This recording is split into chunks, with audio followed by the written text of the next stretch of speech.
السلام علیکم ناظرین آرمی چیف کی جو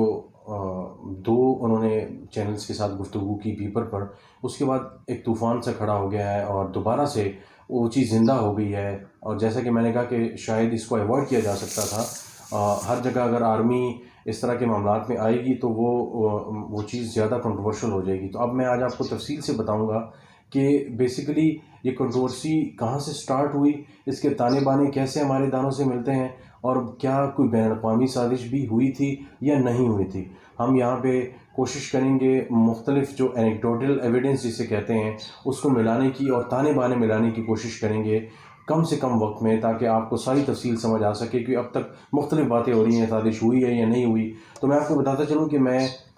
جب یہ سارا معاملہ کھل رہا تھا تو میں پاکستان سے باہر برطانیہ میں تھا، لنڈن میں ایک فیلوشپ تھی.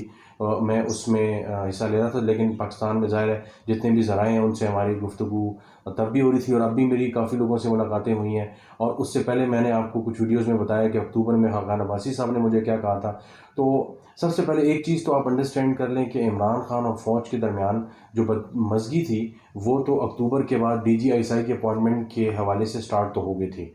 اس کے بعد کیا ہوا کہ جب میں فیلوشپ پہ برطانیہ میں لنڈن میں موجود تھا تو ایک پروفیسر سے اپنی ریسرچ کے سلسلے میں انٹرویوز کر رہا تھا. تو میں نے ان سے پوچھا کہ اور وہ پاکستانی پروفیسر ہیں اور آکسفورڈ میں ہوتے ہیں اور بڑی پاکستان کے معاملات پہ گہری نظر رکھتے ہیں. وہ کہتے ہیں کہ میں پاکستان میں تھا اس سال کے آغاز میں، ابھی نو کانفیڈنس موشن کی صرف باتیں چل رہی تھیں، اور کہتے ہیں کہ یہ فروری کا وقت تھا اور میں پاکستان میں صبح کے وقت چائے پی رہا تھا جب جیو نیوز پہ ایک خبر چلی لندن سے کہ کاوے موسوی، آپ کو یاد ہوگا یہ نام بڑا جانا مانا ہے، کاوے موسوی نے یہ کہا ہے. اور کاوے موسوی میں آپ کو بتاتا چلوں کہ وہ شخص ہے جس نے برطانیہ میں نواز شریف کی جائیداد وغیرہ کے حوالے سے، مختلف چیزوں کے حوالے سے اس کو اس نے دیکھا اور اس کو ریویو کرنے کی کوشش کی. اور پاکستان کا جو ایسٹ ریکوری یونٹ ہے اس کے بقول اس نے رابطے کی کوشش انہوں نے ان سے کی، اور انہوں نے پیسے دینے کی کوشش کی کہ نواز شریف کے خلاف بیانات ہوں. لیکن تو اس طرح یہ ڈاکومنٹ چلتے رہے. اب ہوا یہ کہ جب جیو نیوز پہ خبر چلی بقول پروفیسر کے، اور یہ ظاہر ہم سب کو معلوم ہے کہ جی اس وکیل نے یہ کہا ہے جو ان معاملات کو دیکھ رہے تھے، کاوے موسوی، انہوں نے یہ کہا ہے کہ عمران خان کی حکومت نے ان پہ پریشرائز کیا کہ نواز شریف پہ کچھ چیز نکالی جائے، اور نواز شریف بے گناہ ہے، ان کے خلاف کسی قسم کے کرپشن کے کوئی ثبوت نہیں پائے گئے. اب وہ کہتے ہیں کہ میں جب چائے پی رہا تھا تو میں نے کپ نیچے رکھا اور میں نے اپنی فیملی کو اسلام آباد میں بیٹھے ہوئے ناشتے کے وقت یہ کہا کہ اب عمران خان مزید نہیں رہے گا. اب یہ بڑی دلچسپ بات ہے. ان کا یہ کہنا تھا کہ برطانیہ سے ایک رپورٹر کا اس خبر کو دینا، مین وائل اس دوران، یعنی جب یہ نو کانفیڈنس موشن کی باتیں بھی چل رہی تھیں، تو میں نے اپنے گھر والوں کو جب یہ کہہ دیا کہ اب عمران خان نہیں رہے گا، تو اس کی وجہ یہ تھی کہ ایسے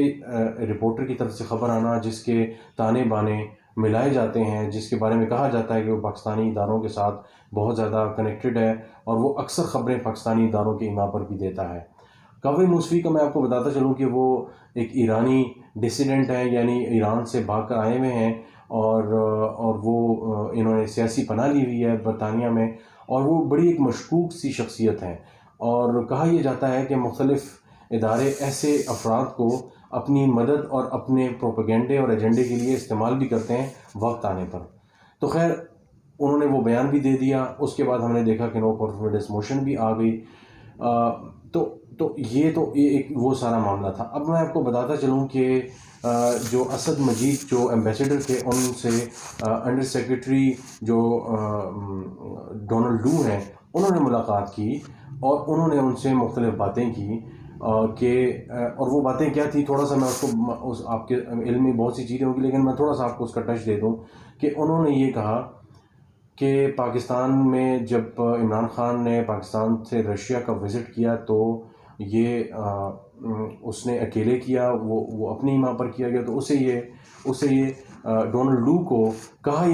یہ جاتا ہے کہ بعد میں یہ پیغام پہنچایا گیا کہ یہ عمران خان کا اپنا فیصلہ تھا.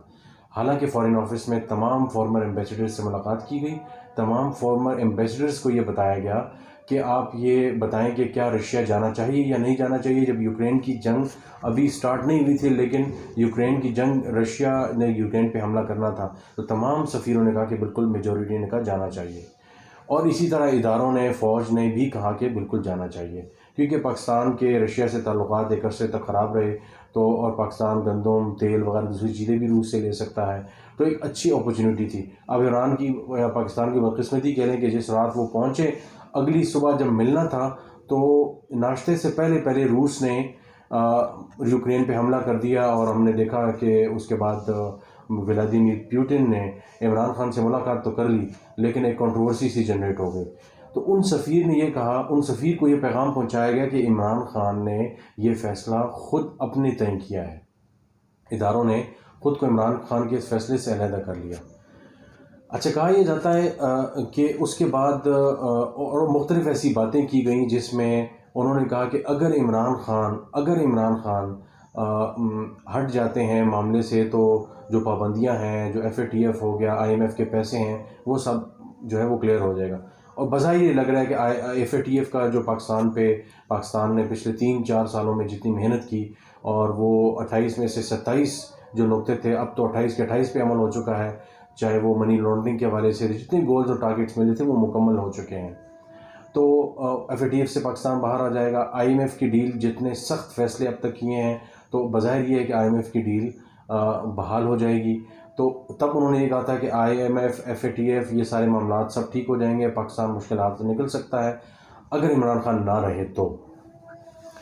یہ ساری کنٹروورسی جب ہوئی تو اس کے ایک مہینے بعد نوم چومسکی کچھ صحافیوں نے خط لکھا کہ آپ بتائیں کیا امریکہ عمران خان کو نکالنے میں ملوث ہے یا نہیں. تو کہتے ہیں کہ نوم چومسکی نے کہا کہ مجھے نہیں لگتا کہ امریکہ عمران خان کو نکالنے میں ملوث ہے، لیکن کہتے ہیں کہ سفیر نے یہ ضرور کہا تھا کہ وہ سرپرائز نہیں ہوں گے. وہ انگریزی میں آپ کو کوٹ کر کے بتاتا ہوں، اس کا میں ترجمہ آپ کو کر کے پھر بتاتا ہوں. انہوں نے کہا کہ سفیر نے، جو ڈونلڈ لو تھے، انہوں نے پاکستانی سفیر اسد مجید صاحب کو یہ کہا کہ he would not be surprised if Imran Khan is removed through the no confidence motion. تو اب آپ اس سے اندازہ لگائیں کہ یہ نوم چومسکی صاحب نے کہا کہ یعنی اس کو اب لوگ اس کنٹروورسی سے ریلیٹ کر رہے ہیں کہ اس کے پیچھے باقاعدہ امریکہ کا ہاتھ تھا. اب میں آپ کو بتاؤں کہ پوری دنیا میں، امریکہ میں، کئی ملکوں میں ہم نے دیکھا، ایران ہو گیا، عراق ہو گیا، لیبیا ہو گیا، لاطینی امریکہ ہو گیا، اور ایک پوری ہسٹری ہے. ایکواڈور ہے، ہم نے دیکھا ہوا ہے، چلی میں ہم نے دیکھا، کیوبا میں ہم نے دیکھا. یہ سارا کچھ ہوتا ہے ان تمام ملکوں میں.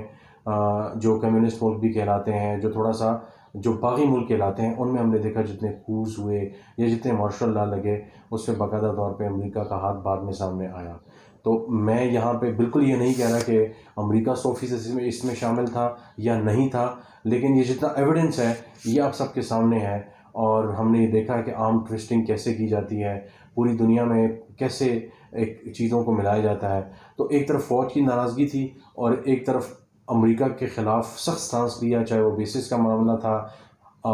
وہ سٹانس غلط تھا، صحیح تھا. اگین اس پہ ڈیبیٹ ہوتی رہے گی کہ کیا پاکستان جیسا ملک اس طرح کے خطرے، اس طرح کا ایٹیٹیوڈ مول لے سکتا ہے یا نہیں مول لے سکتا. لیکن بہرحال فوج کی ناراضگی اور امریکہ کی ناراضگی مل کے آخر کار یہ ہوا کہ عمران خان کی حکومت، نو کانفیڈنس موشن، تیزی آئی اور عمران خان کی حکومت ہٹ گئی. تو اب ہو یہ رہا ہے کہ میں آخری میں آپ کو ایک 40 سیکنڈ میں بتاتا چلوں کہ اب بات یہ ہو رہی ہے کہ کیا جوڈیشل کمیشن بننا چاہیے کہ نہیں بننا چاہیے. اگر فوج یہ کہتی ہے، اگر حکومت یہ کہتی ہے کہ کوئی سازش نہیں، کوئی کچھ نہیں ہوا، تو پھر جوڈیشل کمیشن یا کوئی بھی کمیشن بنا دیں جس میں آ کے سب افراد، اسد مجید سمیت سب افراد اپنے اپنے نقطۂ نظر دیں، اس کے بعد فیصلہ ہو جائے گا. تو بظاہر یہ لگتا ہے کہ اس لیٹر کی لینگویج ایسی ہے جو بڑی تھریٹننگ ہے، لیکن اس کو ادارے یا ہماری فوج سمجھتی ہے کہ اگر اس کو امریکہ کے ساتھ نہ اٹھایا جائے تو بہتر ہے، کیونکہ امریکہ کے ساتھ ہمارے معاشی بہت سے معاملات ایسے ہیں جو جڑے ہوئے ہیں، لہٰذا امریکہ کی دشمنی ہم نہیں مول لے سکتے. تو اس کے بعد عمران خان مزید ہیں کہ ایسی چیز کچھ ہوئی ہے جس کو ان سے ہٹایا گیا اور اداروں نے اس چیز پر کان نہیں دھرا اور وہ ہٹ گئے ہیں، لہٰذا وہ یہ سمجھتے ہیں کہ ادارے بھی ان کو نکالنے میں ملوث ہیں کہ اداروں نے اس کو انویسٹیگیٹ نہیں کیا۔ تو اب معاملہ یہ ہے کہ اگر کوئی کمیشن بن جاتا ہے تو اگر وہی سمجھتے ہیں کہ عمران خان غلط ہیں اور کوئی کنسپریسی نہیں ہوئی تو پھر ہونا یہ چاہیے کہ کمیشن بن جائے اور دودھ کا دودھ پانی کا پانی ہو جائے، لیکن بظاہر یہ ہے کہ شاید کوئی افورڈ نہیں کر سکتا کہ اصل حقیقت سامنے آئے، وہ لیٹر سامنے آئے، کیونکہ میں نے دیکھا کہ رات 12 بجے اگر عدالتیں کھلی تھی، اسلام آباد ہائی کورٹ کھلی تھی، تو اس کی ایک وجہ یہ بھی تھی کہ اس خط کو پبلک کرنے سے روکا جائے عمران خان کو، یہ بھی ایک اس میں وجہ شامل تھی۔ اس خط کو کون پبلک ہونے سے روک رہا ہے، کیا مسئلہ ہے، یہ آنے والے دنوں میں ہمیں مزید پتہ چل جائے گا، لیکن میں نے سوچا کہ آج آپ کو میں اس سارے معاملے کی حقیقت اور تانے بانے بتا دوں۔ تو اب تک کے لیے اتنا ہی، بہت شکریہ۔